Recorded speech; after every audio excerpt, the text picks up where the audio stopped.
So what's up sa mga kahombre ko dyan? Makagagawasapan na naman niya pala to. At syempre, mga kahombre ko, alam nyo na, today is the day kung saan finally matutunghayan na po natin ang the biggest babaero, the biggest, pinakapogi sa mundo ng hip-hop, the biggest chick boy, at syempre, the biggest habulin ng mga maaasim na mga babae, price tag! Palakpakan po natin si Zay at price tag. Palakpakan ang mga baliw na yan. Hombre ko, follow nyo rin ako sa Facebook page ko. Sino ba si price tag? Si Jo Marie Espiritu po, o mas kilalang price tag, ay isang Filipino rapper at professional battle MC sa liga ng Flip Top. Si price tag din ang nakalaban ni Makagago What's Up Man via rap battle sa Sunugan Rap Battle League. Ano po ba ang pinagmulan ng kalokohan na issue ni price tag at ni Zay? Nagsimula ang issue sa pamamagitan ni Zay at nagpost po ito ng isang video sa Facebook kung saan ay naglabas ito ng video na takot siya sa kadahilan ng tinutukan daw siya ng baril ni price tag. Throwback 2024, Happy Women's Day sa pinaka na nakilala ko. Pag may nangyari masama sa akin pagtapos ng post na to, alam nyo na. Naglabas din ang sari-saring mga screenshots ng mga messages nila si price tag at si Zay kung saan ay nagpapakita ng nagmamakaawa ito. See? Ang galing ni price tag, mga kahombre ko. So in short, mapapansin po natin dito, and alam naman ng lahat, na si price tag ay meron ng pamilya. So meron na siyang asawa or partner, tas meron din po silang anak. Sa nakikita ko dito, mga kahombre ko, ito ay matagal na, no? As she said, ito ay nung 2024 pa, so last year. So ngayon, mapapansin po natin, no, mga kahombre ko, yung mga pagpapawa ni price tag. Pinaka-natawa ko dito, mga kahombre ko, baby please, pag di mo ako sinagot, ididis kita promise sa kanta ko. So, may mga ganun pala si baby price tag. So, siya talaga ay si price bait. Napakabait. Perfect na partner. Pero kung iisipin nyo, mga kahombre ko, malaki po ang pagkakamali ni price tag dito. Kasi, bakit kamo? Kasi niloko niya ang kanyang partner. In the first place, alam nyo naman na yan ang pinaglalaban natin sa channel na ito. Awareness at real talk. Para sa akin, mga kahombre ko, yung unang bagsak, talo agad si price tag. Hindi naman po mangyayari ang lahat ng ito kung nasa ayos at nasa tama ang utak ni price tag. Kasi una sa lahat, bakit ka magme-message sa iba, meron ka ng partner? Na binigyan ka pa ng napakagandang anak o gwapong anak, tas maayos na pamilya, maayos na buhay, tahimik, tapos bakit ganito, pinagpalit mo lang sa ganito? Hindi ka pa ba nasiyahan sa maayos mo na sitwasyon, maayos na pamumuhay mo kasama ang bago mong partner, tas may anak kayo, may baby kayo, dapat yan yung strength mo. Hindi ka na naghahanap ng ibang puke na pamamarisan mo lang din naman.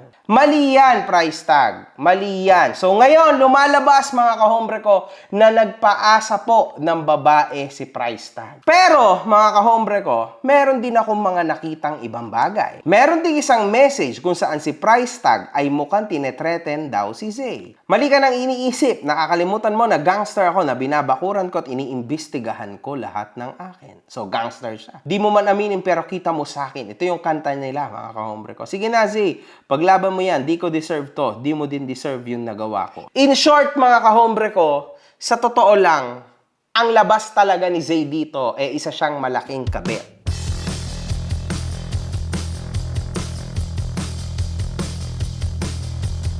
So, nandito ko sa One Tusawa Food House. Nakikita nyo naman, napakasarap ng pagkain. Ito po ay isang catering at event place kung saan sobrang daming tao na pumupunta dito para gumawa ng event at syempre para kumain. Matatagpuan po itong branch na ito sa Bagong Silangan, Quezon City. Sobrang simple lang. Waze, One Tusawa, makikita nyo na agad. Tatlo na rin po ang branches nito. Naghahanap rin po sila ng magfa-franchise sa kanilang napakaganda at napakatinding food house. Sa mga interesado na mag-inquire para sa franchise, ito yung number nila through Viber.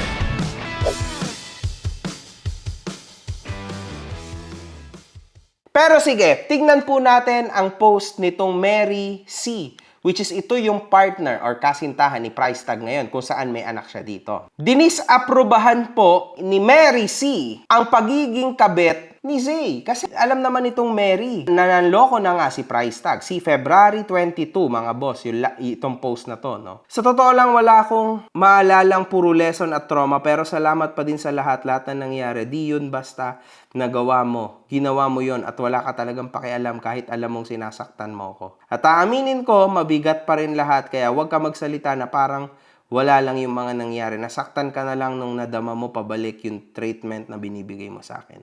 Huwag mo nang iikutin, huwag mo nang paikutin. Kahit sana sa huling pagkakataon, magpakatotoo ka sa akin. Meron po siyang last message, no? Huwag ka nang sumagot. Bye, Jo Marie. Ang kanilang pag-iibigan, mga kahombre ko, nagkaroon na ng katapusan sa last message ni Zay.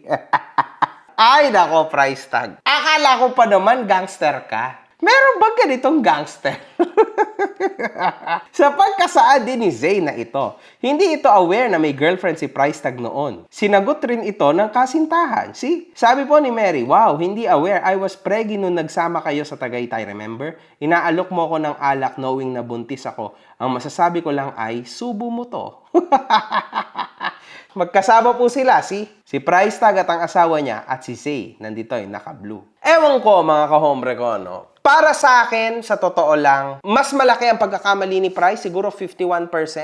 49% siguro si Zay. Kasi una sa lahat, mga kahombre ko, kahit nga ako hindi ko naman kaibigan si Price Tag. Wala akong contact kay Price Tag. Pero still, mga kahombre ko, nakikita nyo din naman. Nakikita nating lahat na yung mga post na ni Price Tag ngayon tungkol sa kanyang pamilya. Even last year, kahit alam nyo yun, wala naman akong connection kay Price, pero alam ko na si Price Tag ay meron ng pamilya. May anak siya, may bago siyang anak. Although may panganay na siya, pero meron pa siyang bagong anak ngayon na baby pa, di ba? Isipin yun, wala ako sa circle ni Price. Ito pa kayang Zay, mga kahombre ko. Siyempre, alam din ito, mas alam po nitong tao na ito na meron si Price Tag na pamilya. Meron na siyang anak. So, ang tanong, Zay, bakit mo hinayaan na maging kabit ka? Bakit mo hinayaan na ikaw yung maging third wheeler sa relasyon nila ni Price? Bagong taon, bagong talpakan, meron o wala lang naman pipiliin nyo nasa link down below, nakapin. Try mo meron o wala lang naman pipiliin mo. Let's go! At isa pang tanong ko, mga kahombre ko, bakit ngayon mo lang nilabas ito samantalang nung February 22, which sabi dito sa screenshot, nag-last message ka na kay Price Tag. Wala namang ginawa si Price Tag from February 22 up till now, kundi mag-post about sa pamilya nila. Sa asawa niya, sa anak niya, makikita niyo yan. Maayos na siya. I think he's changing, mga kahombre ko, di ba? Kita niyo naman sa kanyang Facebook. So, hindi ko maintindihan kung para saan itong post na ito. Knowing na, tapos na kayo and nag-last message ka na. Sa totoo lang, mga kahombre ko, ito yung maganda. Ito yung mahalaga para sa mga Pilipinong nanunood at para sa mga kahombre kong nanunood. Before commenting, dapat alam po natin both sides. That's the best thing to do. Kasi kung yung post lang ni Zay, automatically sobrang rough yun. Kasi para siyang aping-ape, para siyang tinutukan, para siyang ginawan ng something na masama, di ba?